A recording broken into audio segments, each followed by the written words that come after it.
Welcome to IAC. ఈ వీడియోలో important current affairs MCQs discuss చేద్దాం. సో ఫస్ట్ వన్ చూద్దాం.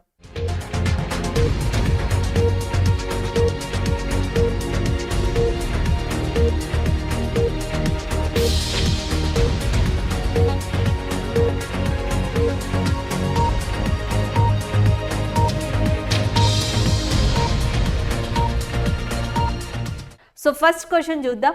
Recently which insurance company has introduced ఆరోగ్య Rakshak health insurance plan? ఆరోగ్య Rakshak health insurance అనే plan ని ఇటీవల మనకి ఏ ఇన్సూరెన్స్ కంపెనీ లాంచ్ చేసింది అని అడుగుతున్నారు. సో ఆప్షన్స్ లో Aditya Birla health insurance, star health insurance, general insurance corporation of India, life insurance corporation of India. So answer వచ్చేసి life insurance corporation of India is a correct answer. ఇది వరకు already సరళ లాంటి insurance స్కీమ్ని ఇది లాంచ్ చేసింది. అయితే రీసెంట్గా ఆరోగ్య రక్ష హెల్త్ ఇన్సూరెన్స్ ప్లాన్ని లాంచ్ చేయడం జరిగింది. Personal and as well as a completely ఇది హెల్త్ ప్యాకేజ్ కింద చెప్తుంది. 18 to 65 ఇయర్స్ లోపు ఎవరైతే ఉన్నారో వాళ్ళందరూ కూడా ఈ స్కీమ్లో జాయిన్ కావచ్చు.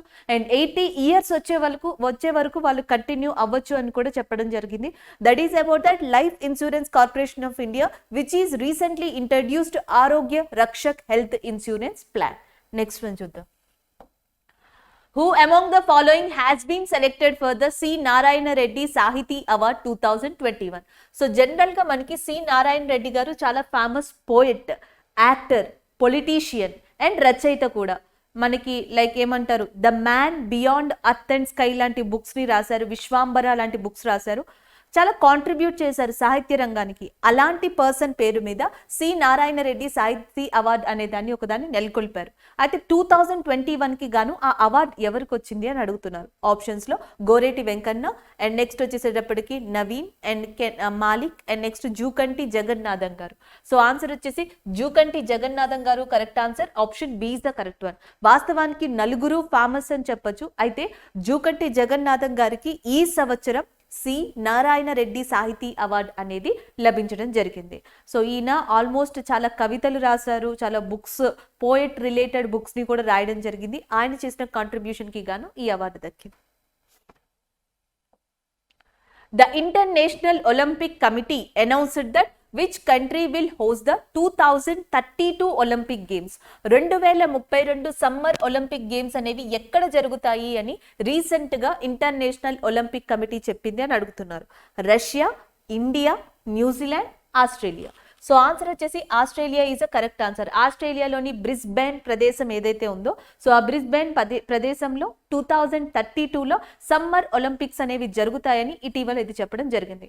ఆస్ట్రేలియాలో ఇది వరకే 1956లో మెల్బోర్న్ ఒలింపిక్స్ జరిగాయి, 2000లో సిడ్నీ ఒలింపిక్స్ జరిగాయి, 2032లో బ్రిస్బేన్లో ఒలింపిక్స్ జరగబోతున్నాయి. సో అది ఆస్ట్రేలియాకి మూడోసారి అవుతుంది ఆతిథ్యం ఇవ్వడంలో ఒలింపిక్స్లో. దీన్ని పక్కన పెడితే ఇప్పుడు 2021 టోక్యో ఒలింపిక్స్ జరుగుతున్నాయి జపాన్లో.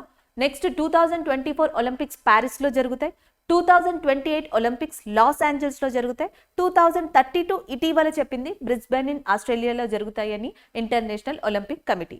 అలాగే దీన్ని పక్కన పెడితే మనకి నెక్స్ట్ ఏదైతే ఈ ఇంటర్నేషనల్ ఒలింపిక్ కమిటీ ఉందో దీని గురించి ఆల్రెడీ డిస్కస్ చేసాం. సో ఇది పలు కార్యక్రమాలను చేపట్టింది. లైక్ రీసెంట్గా జ్యూరీ మెంబర్స్ని కూడా తీసుకోవడం జరిగింది. పవన్ సింగ్ ఎవరైతే ఉన్నారో one of the jury member who representing from that India అని కూడా మనం డిస్కస్ చేసుకోవడం జరిగింది. సో దానిని గుర్తుపెట్టుకోండి. నెక్స్ట్ వన్ చూద్దాం. Who among the following has won the men's single title of the Hall of Fame Open Tennis Tournament 2021? So Hall of Fame Open Tennis Tournament 2021 men's single విభాగంలో ఎవరు గెలుచుకున్నారు? Roger Federer, Kevin Anderson and Jenson Brooksby and next Novak Djokovic. Answer వచ్చేసి మనకి Kevin Anderson is a correct answer. Option B is a correct one. South ఆఫ్రికాకి చెందిన ఈ famous tennis player ఇటీవల hall of fame open tennis tournament 2021 గెలుచుకున్నారు. 2019లో Maharashtra open tennis ఏదైతే పూణేలో జరిగిందో ఆ టైటిల్ ని కూడా కెవిన్నే గెలుచుకున్నారు. అండ్ నెక్స్ట్ వన్ చూద్దాం. Lake Tuz is in news. So ఇది ఏ కంట్రీకి సంబంధించింది అని అడుగుతున్నారు. ఆప్షన్స్లో Japan, Canada, Mexico, Turkey. So answer వచ్చేసి Turkey is a correct answer. Option A is a correct one. టర్కీలోని సెకండ్ లార్జెస్ట్ లేక్ అయిన లేక్ తజ్ అనేది న్యూస్లో ఉంది. ఎందుకంటే పింక్ బర్డ్స్ గా పిలువబడే ఫ్లెమింగో బర్డ్స్ 1000 సంఖ్యలో ఇక్కడ మరణించి కనిపించాయి. సో దానివల్ల లేక్ తస్ న్యూస్లో ఉంది. సో ఇది క్లైమేట్ కారణమని టర్కీ ప్రభుత్వం చెప్తుంటే, టర్కీ ప్రభుత్వం అగ్రికల్చర్ ఇండస్ట్రీస్లో తీసుకున్న ఏవైతే పాలసీలు ఉన్నాయో వాటి ప్రతిఫలమే ఇది అని చెప్పేసి ప్రజలు వాదించడం జరుగుతుంది. ఈ నేపథ్యంలో లేక్ తజ్ అనేది న్యూస్లోకి రావడం జరిగింది. సో లార్జెస్ట్ లేక్ ఇన్ టర్కీగా లేక్ వెయిన్ అనే దాన్ని చెప్తారు. అలాగే టర్కీ యొక్క క్యాపిటల్ వచ్చేసి ఏది అంటే Ankara is a Turkey capital. అలాగే కరెన్సీ ఏది అంటే టర్కిష్ లిరా ఏదైతే ఉందో దాని యొక్క కరెన్సీగా ఉంది.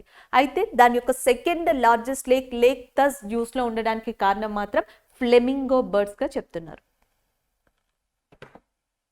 Which cricketer became the first cricketer to score 14,000 runs in T20 international matches?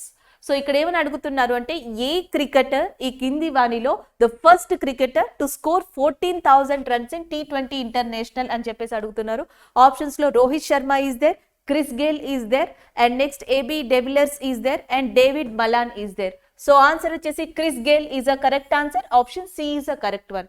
So Chris Gayle is the first cricketer to score 14,000 runs in T20 international matches. Next one చూద్దాం. Who is the author of the book the great big lion? యాక్చువల్గా the great big lion అనే book children జోనర్కి సంబంధించింది. అంటే ఎవరైతే child oriented books రాస్తూ ఉంటారో so ఆ జోనర్కి సంబంధించిన బుక్ అది ద గ్రేట్ బిగ్ లయన్ అనేదాన్ని. సో ఇటీవల దాన్ని రాసింది ఎవరని అడుగుతున్నారు. క్రిస్టోఫర్, అండ్ నెక్స్ట్ వచ్చేసి మనకి మ్యాటీ, అండ్ నెక్స్ట్ వచ్చేసి మనకి Crisis Knight, and next Annie Frank ఉన్నారు. సో ఆన్సర్ వచ్చేసి Crisis Knight is a correct answer. Option D is a correct one. Crisis Knight ఇటీవల రాసిన book the great big lion. Who was named as a men's footballer of the year at the All India Football Federation AIFF Awards 2020-21? So all India football federation ఏదైతే ఉందో 2020-21కి గాను అవార్డ్స్ని ప్రకటించింది. అయితే దాంట్లో men's కేటగిరీలో player of the ఇయర్గా award పొందింది ఎవరు? ఆప్షన్స్లో Sunil Chhetri, Suresh Singh Wangjam, and M Vijayan, and Sandesh Jhingan ఉన్నారు. చండీగఢ్కి సంబంధించిన సందీష్ జింగాన్ ఎవరైతే ఉన్నారో మెన్స్ విభాగానికి గాను player of the AIFF award, player of the year అవార్డ్ని అందుకున్నారు. విమెన్స్ విభాగంలో so player of the year women's category కింద ఏఐఎఫ్ఎఫ్ అవార్డుని అందుకుంది బాలాదేవి. సో బాలాదేవి మణిపూర్కి చెందిన వ్యక్తి, ఈయన చండీగఢ్కి సంబంధించిన వ్యక్తి. And the next one Suresh Singh Wangjam. Suresh Singh Wangjam మణిపూర్కి చెందిన ఫేమస్ ఫుట్బాల్ ప్లేయర్. ఈయన AIFF men's emerging player of the year కేటగిరీలో అవార్డుని పొందడం జరిగింది. So next one. Recently, which state government was inaugurated the Subarnarekha irrigation project? Subarnarekha irrigation project ని ఏ స్టేట్ రీసెంట్ గా announce చేసింది అని అడుగుతున్నారు. గుజరాత్, బీహార్, ఛత్తీస్గఢ్, ఒడిస్సా. ఇటీవల ఒడిస్సా చీఫ్ మినిస్టర్ నవీన్ పట్నాయక్ గారు వర్చువల్ కాన్ఫరెన్స్ ద్వారా, వీడియో కాన్ఫరెన్స్ ద్వారా సుబర్ణరేఖ ఇరిగేషన్ ప్రాజెక్ట్ ని స్టార్ట్ చేయడం జరిగింది. ఈ ప్రాజెక్ట్ ని 5 కెనాల్స్ కి లింక్ చేస్తూ సో మనకి మయూర్భంజ్ అనే డిస్ట్రిక్ట్ మొత్తం కూడా ట్యాప్ వాటర్ ఫెసిలిటీని కల్పించే విధంగా డిజైన్ చేశారు. దాదాపుగా 768 కోట్ల ఖర్చుతో ఈ ప్రాజెక్ట్ ని ఒడిశా ప్రభుత్వం చేపట్టనుంది. వన్స్ ఈ ప్రాజెక్ట్ కనుక కంప్లీట్ అయితే Mayurbhanj become as the first city, the first district in India for the tap water connection through the canals. So అది ఒకటి గుర్తుపెట్టుకోవాల్సి ఉంటుంది. అండ్ నెక్స్ట్ వన్ చూద్దాం. Ariel Henry has been sworn in the new prime minister in which country? So నూతన prime minister గా Ariel Henry అనే person ఏ కంట్రీకి అపాయింట్ అయ్యారని అడుగుతున్నారు. Like Peru is there, Mongolia is there, Mexico, Haiti. So answer వచ్చేసి Haiti is a correct answer. Option B. Already మీకు తెలుసు హయాతి ప్రెసిడెంట్ హత్యకి గురయ్యారు, ఆయన్ని బనానా మ్యాన్ అని పిలుస్తారు. సో ఏవైతే జావోక్ మొయిసీ ఉన్నారో సో ఆయన గురించి మనం డిస్కస్ చేసాం. సో ఆయన తర్వాత ఈ ఇష్యూ అంతా తర్వాత కూడా నూతన ప్రైమ్ మినిస్టర్గా ఒక పర్సన్ని ఎలెక్ట్ చేసింది హైతి. సో ఆయన పేరు వచ్చేసి మనకి Ariel Henry is the correct answer. So next one చూద్దాం. Mount Arafat, which was seen in the news recently, is located in which country? So Mount Arafat అనేది మనకి న్యూస్ లో ఉంది ఇటీవల, అది ఏ కంట్రీకి సంబంధించింది అని అడుగుతున్నారు. Like Israel, Qatar, UAE, Saudi Arabia. So answer వచ్చేసి Saudi Arabia is correct answer. Mount Arafat అనేది సౌదీ అరేబియాలో లొకేట్ అయింది. సో ఏదైతే హజ్ యాత్ర ఉందో, హజ్ యాత్రకి సంబంధించి ఎవరైతే యాత్రికులు వెళ్తూ ఉంటారో, పిలిగ్రమేజ్ పీపుల్ వెళ్తూ ఉంటారో, సో వాళ్ళు ఇటీవల ఈ మౌంట్ అరాఫత్ అనే దాన్ని ట్రెక్ చేయడం వల్ల, ఎక్కడం వల్ల సో ఇది న్యూస్లోకి రావడం జరిగింది.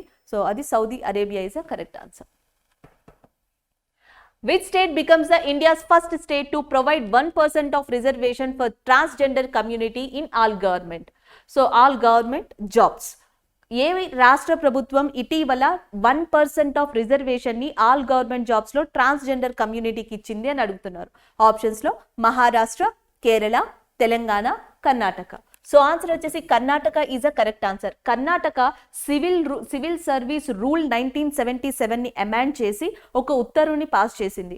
1% ఆఫ్ రిజర్వేషన్ ని ట్రాన్స్జెండర్ కమ్యూనిటీకి ఆల్ గవర్నమెంట్ జాబ్స్ లో అప్లికేబుల్ చేస్తున్నట్టు ఇటీవల అది చెప్పడం జరిగింది.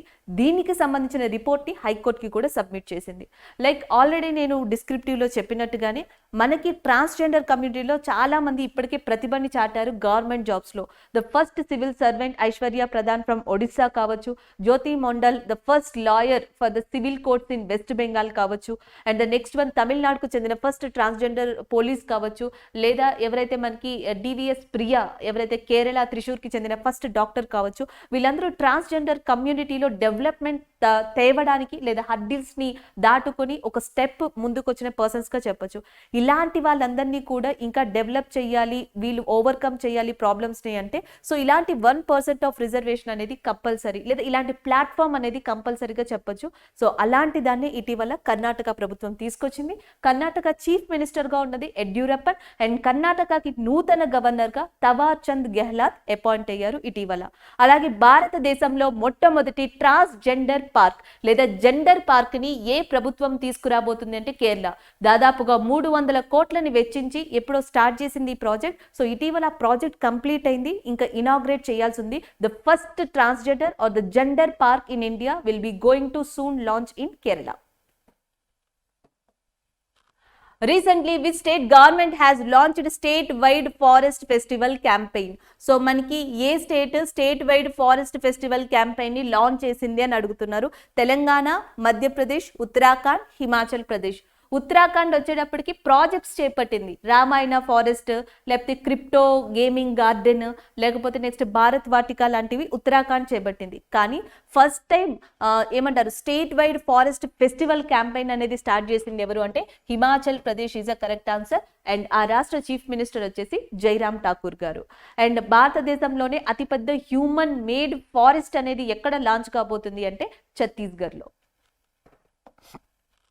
The phone donation camp, Bachchon ka Sahara phone Hamara initiative has been launched by which state government. So Bachchon ka Sahara phone Hamara అనే క్యాంపెయిన్ వచ్చేసి మనకి ఎవరైతే ఏ చిల్డ్రన్ అయితే స్మార్ట్ ఫోన్స్, గ్యాడ్జెట్స్, డివైజెస్ ని ఎఫర్ట్ చేయలేరో ఆన్లైన్ ఎడ్యుకేషన్ కోసం కావచ్చు, సో దాని టెక్నాలజీ కోసం కావచ్చు, అలాంటి వాళ్ళకి చేయూతనివ్వడం కోసం సమగ్ర శిక్ష అభియాన్ లో భాగంగా హిమాచల్ ప్రదేశ్ ప్రభుత్వం ఇటీవల బచ్చోं का सहारा फोन हमारा అనే ఇనిషియేటివ్ ని స్టార్ట్ చేసింది. సో కాబట్టి ఆన్సర్ వచ్చేసి Himachal Pradesh is a correct answer. Option B is a correct one. ఇటీవల ప్రముఖ బాలీవుడ్ సెలబ్రిటీ యామి గౌతమ్ కూడా ఈ క్యాంపెయిన్ లో వన్ ఆఫ్ ద పార్ట్ గా జాయిన్ అయ్యారు. So that's why again it is in news. ఈ రోజు కూడా న్యూస్ లోకి వచ్చింది. హిమాచల్ ప్రదేశ్ లో సమగ్ర శిక్ష అభియాన్ కింద స్టార్ట్ చేసిన క్యాంపెయిన్ బచ్చోं का सहारा ఫోన్ హమారా అనేది ఒక క్యాంపెయిన్ గా చెప్పొచ్చు. నెక్స్ట్ వన్ చూద్దాం. When is the World Brain Day observed? So world brain day అనేది ఎప్పుడు అని అడుగుతున్నారు. 31st July, 21st July, 29th August, 22nd July. So 22nd July అనేది వరల్డ్ బ్రెయిన్ డే కింద. అలాగే 23rd జూలై వచ్చేటప్పటికి national broadcasting day. So national broadcasting day వచ్చేసి 23rd July, and 22nd July వచ్చేసి వరల్డ్ బ్రెయిన్ డే కింద observe చేయడం జరుగుతుంది. Next one చూద్దాం. Which institution has successfully flight tested the new generation of Akash missile? So Akash missile ని ఇటీవల ఏ కింది సంస్థ సక్సెస్ఫుల్ గా టెస్ట్ చేసింది అని అడుగుతున్నారు. కేవలం ఆకాష్ మిసైల్ నే కాదు, అండ్ ఇటీవల ఇదే సంస్థ మనకి ఏదైతే man portable anti tank guided missile ని కూడా సక్సెస్ఫుల్ గా టెస్ట్ చేయడం జరిగింది. సో ఆన్సర్ వచ్చేసి DRDO is a correct answer. DRDO ఇటీవల ఆకాష్ అనే సర్ఫేస్ టు ఎయిర్ మిసైల్ ని ఒడిస్సా సముద్ర తీర ప్రాంతం నుంచి సక్సెస్ఫుల్ గా టెస్ట్ చేసింది. అండ్ దాని తర్వాత man portable anti tank guided missile ఏదైతే ఉందో సో దానిని కూడా DRDO ఇటీవల విజయవంతంగా టెస్ట్ చేసింది. Option B is a correct answer. Recently, which country successfully test fired the Zircon hypersonic cruise missile? So మనకి జిర్కాన్ హైపర్సోనిక్ క్రూజ్ మిసైల్ అనే దాన్ని ఏ కంట్రీ రీసెంట్ గా టెస్ట్ చేసింది అని అడుగుతున్నారు. Japan, UK, Russia, USA. So answer వచ్చేసి Russia is a correct answer. Option B is a correct one. Recent గా జిర్కాన్ హైపర్సోనిక్ క్రూజ్ మిసైల్ అనే దాన్ని రష్యా సక్సెస్ఫుల్ గా లాంచ్ చేయడం జరిగింది. Thank you.